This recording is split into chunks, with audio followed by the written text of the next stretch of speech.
Thanks for joining us for Agenda Review, February 28th, one day before the start of another new month. We will start by doing the Pledge of Allegiance.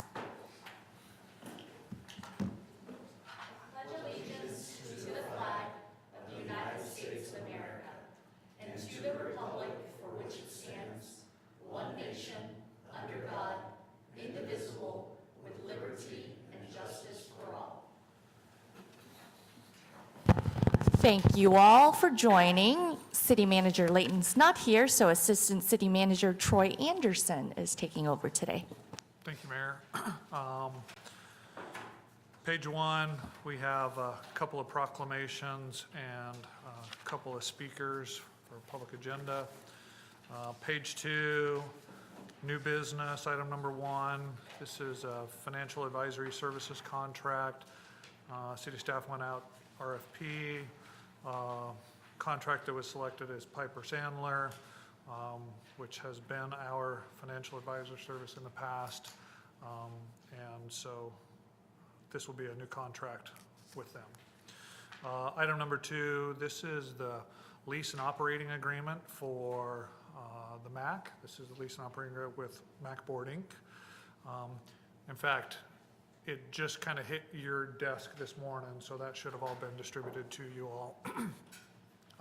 After you get a chance to read through it, if you have any questions, let us know. Excuse me. Item number three, this is a follow-up to the parking conversation downtown. This is just a resolution to set the public hearing. So whenever we do a CID, a Community Improvement District, it's sort of a two-part. We have to have a resolution that sets the public hearing. So we did receive the CID petition from the property owners within Old Town. We have validated the petition, and so that's why this is on the agenda. This is, again, just the resolution that sets the public hearing. The public hearing will occur April 1st. But again, we'll be more than happy to answer any questions you might have on that. What was the percentage of properties that signed on to that? So 77 to 79, I say that in the context of there's two measures. There's a measure based on sort of square foot acreage, and then there's a measure based on value. And so between those two measures, one was 77, I believe, one was 79, so about 78% of the owners. So it exceeds the 55% threshold under state law, but does not meet the 100% threshold under local policy. So obviously, if this is something the City Council wants to approve, they'll have to sort of waive local policy as well. I'd like to know when was the last time that we made an exception to the rule of instead of 100%, this would be obviously under that threshold, but it's still above the state threshold. I'd like to know how many times this has been an exception. Yeah. And if so, which times? Yeah, we'll do some research and see if we can find something. One last question. If we refuse to set the public hearing for this, let's say this fails, then the parking agreement as implemented in the downtown core would automatically be implemented in Old Town? Correct, yeah. So I might defer to law, but for all intents and purposes, if we don't set the public hearing, then you can never really entertain approval of the CID, and it would just die. And alcohol sales are still exempted from this one currently. We're working that out with the state possibly. That's correct. As the statute stands today, the sales tax on top of alcohol liquor sales does not qualify under a community improvement district, so yes. So if the state amends their policy later on, do we have to come back and amend our policy, or does it get rolled right in? It would depend on how the state writes it. State writes it. Okay. So, yeah. All right. Thank you. One last thing. I know that we keep talking about the cost per space, Yep. and this specific agreement would increase per space to $15 per space per month, so $180 per year. Does that cover all necessary expenditures to maintain a specific spot in that area? So based on the structure of how we've arrived at what we anticipate the sales tax will be with the balance of the obligation to get to a $600 per space per year based on the number of spaces, theoretically, yes.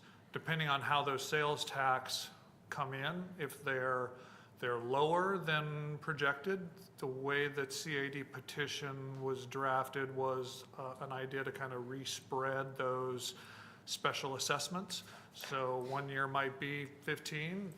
If sales tax don't come in according to projections, then those respreads might go up. If sales tax come in higher than expected, the way they've drafted it is that those spreads of those special assessments might go down. And so there's a little bit of uncertainty from year to year what that number would actually be, but a lot of it would be dependent upon what type of sales tax is actually generated. I hope that answered your question. Okay. Okay, page 3, next item. This is a childcare license, item number 4, childcare licensing grant application. This is a grant application with KDHE for about $416,000 to, again, continue to just provide childcare licensing. Item number 5, restoration of a utility late fee. You may recall back in December, there was a conversation around reintroducing the 1.5% late fee. In fact, there was a request to kind of increase that to 5%. That was voted down. So this is just coming back to you all as the recommendation of restoring that late fee at the 1.5%. That would go into effect April 1, 2025. Item number 6, this is a request to extend the interim controls for a Historic Preservation Commission item. This is in regards to the Crown Uptown project. Back in February, early February, a wrecking permit application was applied for. The preservation planner can stay by constituting interim controls for a 30-day period. City Council can extend that sort of interim control stay for 180 days. That's what this application or this request is for, is whether or not council wants to extend the stay of approving the demolition permit or wrecking permit while there is an evaluation of whether or not this building could be added to the historic register. So the request before you today is just to extend that stay of approval, interim controls for the 180-day period. Has this building or any of the individuals in the community submitted a historical application prior to now? Also, just wanted to add, this is coming at the request of Councilmember Hoheisel and myself. Correct. Thank you for that. All right, page 4. Got a couple of non-consent planning agenda items. The first one is a conditional use permit request for a short-term rental. This was a short-term rental where they applied for an administrative approval. We sent out notices to neighboring property owners. We received 100% protest petitions, which escalates it to requiring a conditional use permit.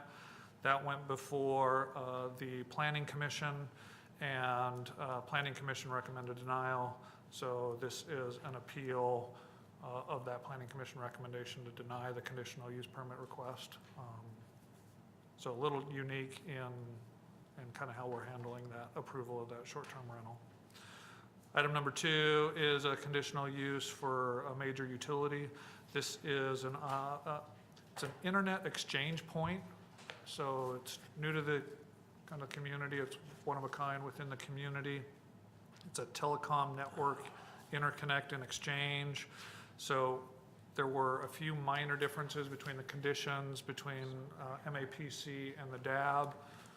Again, one of the reasons why this is coming before you. Okay, page 5, we do have one non-consent housing agenda. This is the disposition of the remainder of the single-family residential and non-housing units within the Public Housing Authority. And so That's item number 1 on non-consent housing. How many homes remain from the 352 originally up for disposition? How many remain left to be sold? Sorry. So 67 have actually closed financing. We are still awaiting closure on, so we only have, well, I gotta think at the top of my head, 69 properties that have been approved for sale that haven't been sold. So of the 250, or that haven't, that we don't have approved contracts for. So 215 properties, we have approvals for 69 of them, we don't have offers on yet. And then this 137 will get us to the 350. So, do we have to wait for them to be sold before we can get to the halfway mark where we can start doing the big group sales as well, or the big group plans? So, it's made in the agenda item, the intent was to use section 22 after we got below 250 units. Section 22 is what HUD called voluntary streamline conversion. We are notified by HUD that they are no longer approving any section 22 applications because they got sued. So they eliminated that option. But a conversation with the Special Application Center director, she told us that we could bring this last group of 137 homes plus the 10 parcels of non-housing units as one section 18 application, and they would approve it as such. And that's why you're seeing it come forward the way you are. Okay, and then after that, we can tackle the big group projects. That those include. Oh, those include, Yeah, okay. we'll be able to move forward with sales once HUD approves that application. Now, we have 5 approved applications from the past. The quickest one they approved in 75 days, the longest one took 8 months. This is the largest. It's more than double the size of any of the others. We are hopeful, but with what's happening at the federal level, I'm not too hopeful that it's going to be very quick that they get turned around. So will this be the last of these items that'll come before us? Yes. Now, as we go to sell them, those items come. Okay, back. so And that's- you see, there's, on the consent agenda, there's 4 sales. But this is the last item that will go to HUD. Once they approve this, we'll have permission to sell. Okay, great. Thanks, Sally. Nothing else on page 5, nothing on 6. Page 7, item 4B, this is a lease of property within the Old Town Cinema Retail. This is a triple net lease, so this will be the first of its kind coming at you based on our conversation previously about shifting from a modified gross lease to a triple net lease. This is the first of its kind in a triple net lease for that. This is a 3-year with 1 2-year option, but be happy to answer any questions you have on that. The next one, item 4C, this is a water service agreement with Rural Water District 4. There's a development that would like to connect to city water, and so they'll have to kind of pay Rural Water District to get out of that, and then ultimately we will provide water with the property ultimately being annexed as a result of that. Bottom of 7, top of 8, got a couple of community events. Page 9, as you heard from Sally, we have a couple of those housing sales as a result of the dispositions, and that's all I have. Thank you, Assistant City Manager Anderson. Marley? Yes. Hello, Marley. Hello, everybody. I apologize again. My computer is not liking Microsoft Teams. I thought I had the issue worked out, but I did not. Can you guys all hear me okay? Yes, we can. Okay, just next week is a very, very busy week. Last week was turnaround. The legislature came back on Tuesday with a week full of committees. This week will be ramped up very quickly as well. The House passed their budget bill and it has been referred to the Senate Ways and Means Committee. They have reviewed the bill and did take action on several items. They cut many economic development programs, including the tourism program, Sunflower Summers, where there was $1 million allocated for the program. The committee also initially cut many other state programs from Board of Regents and others. Many of these state dollars will be added back in when they work the committee budgets, but they are taking a very hard look at Commerce and Regents programs in the Senate. And so we will keep you updated on these issues in the Sunflower Summers program as well. The House Tax Committee is looking at their property tax proposal. Their bill did come out today. It is House Bill 2396, and I sent it to Jim for review. That bill will eliminate the R&R, but implement a system similar to a property tax lid that will allow for new growth and inflation. It does set up a state fund of $60 million to go to communities that stay under the lid.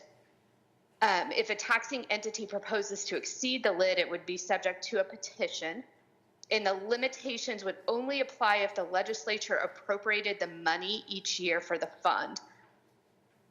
So this issue, as well as the House constitutional amendment, will be taken in conjunction and will be worked and heard in the House committee either later next week or early the following week. So property tax is a high priority for legislators. Marlene? I'm going to highlight a few more bills, and then I will turn it over for some additional discussion.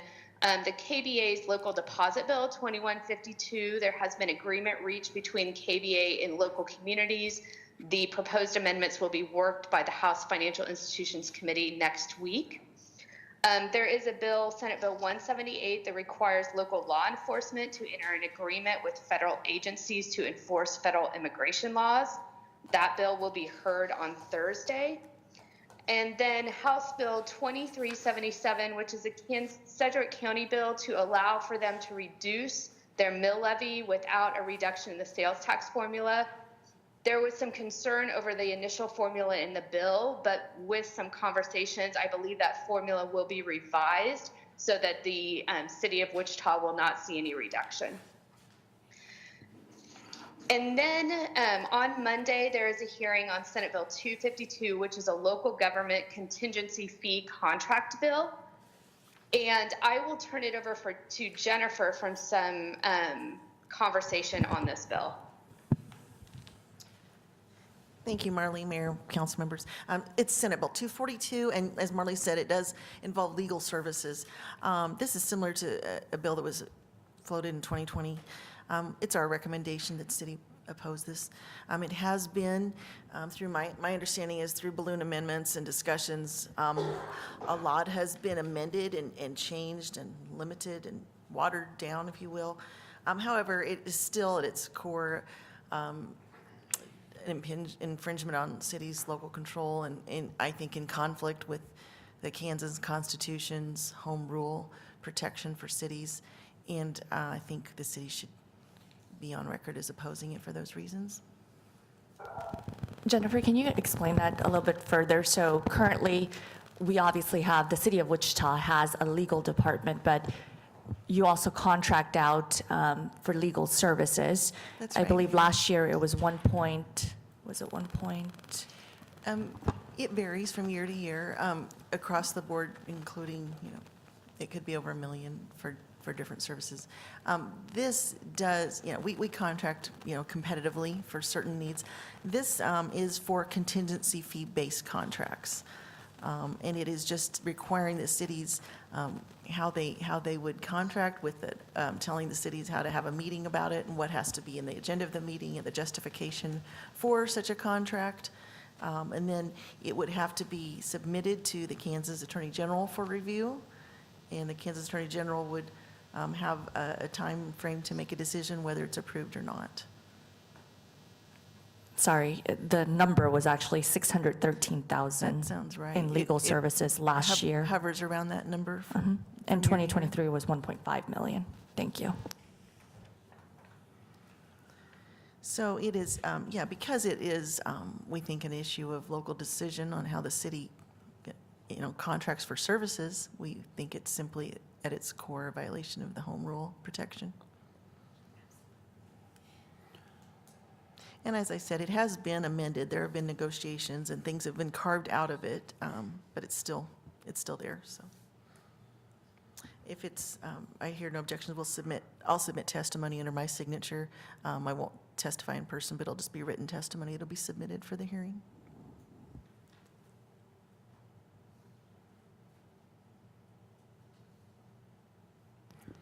No objection here.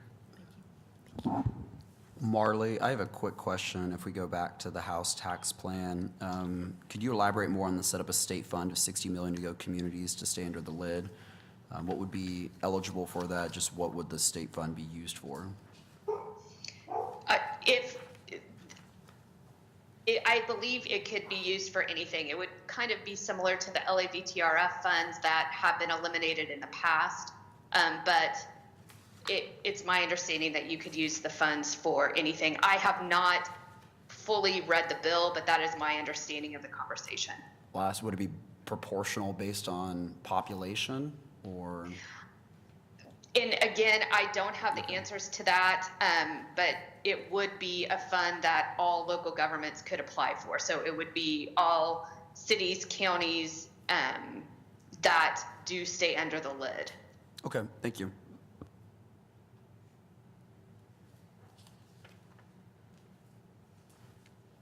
I got a couple questions here, Marley. SB 199 fireworks sales, could you give a little background on that bill? Yes, that does allow the state fire marshal some authority to allow some year-round sales. It also does expand by a few days the ability for local sales. So there is I think Jake's Fireworks in Topeka, they're the ones bringing the bill. Okay, does that include aerials? So are aerials essentially going to be able to be purchased year-round or a majority of the year? Yeah, I don't have that specific information, but I can find that out. Okay, I appreciate that. The scrap metal bill, is there, is that being worked? Is there a hearing date set for that? Yeah, the scrap metal bill has already been heard. There's been lots and lots of discussion around that. We are continuing to work with Chairman Humphreys. Susan Humphreys, who's the chair of the Judiciary Committee, is from the Wichita area, and she has been very good to work with. It's my understanding that she has had conversations with the Attorney General's office and is working to touch base with WPD again. But we are very hopeful that some sort of compromise can come out of that. Okay, I appreciate that. The Fair Chance Housing Act, SB 100, can you remind me again which bill this is? Let me take a look at it and I will email you some additional information on it. Okay, I appreciate that. And then last one, I asked that because maybe I overlooked it, but can we have an update on the eviction bill? The eviction bill is going to be held over till next session. I did speak with Representative Howell about that. There were some concerns that were brought up after the hearing, and so they're going to hold the bill over and work it next session. All right, appreciate it. Thank you, Marley. Thank you, guys. Have a great weekend. You too. Council members, news from your district? District 1 breakfast tomorrow, 9:30 over at Atwater. We are going to have Brooke Kalchuk come do a neighborhood cleanup training. So trying to get all our neighborhoods in District 1 to show up to do that. And hopefully we can get some more volunteers this year to help out with those cleanups. But that's tomorrow. We'll also have Armando Menjedez to give a update on what's happening with the Maya Angelou Branch Library. We had a couple of stragglers come over to the District 1 or District 3 and 4 breakfast a couple of weeks ago. Just got to say, they said we have the best breakfast in town, so. It I think it's was, official. actually, I will agree. And District 4, I only provide donuts, so he did better. So they were just being nice to you both because we're nice in District 1. I've noticed that. There's a ton of nice people up there. Any more council members? Last thing, tomorrow, it's a collaboration between the American Red Cross and the Wichita Fire Department installing free smoke alarms in the North Wichita neighborhoods. So thank you to the volunteers who have signed up. There's still an opportunity for you to sign up for Sound the Alarm. So please check that out on the American Red Cross Kansas website. Thank you. Have a great weekend.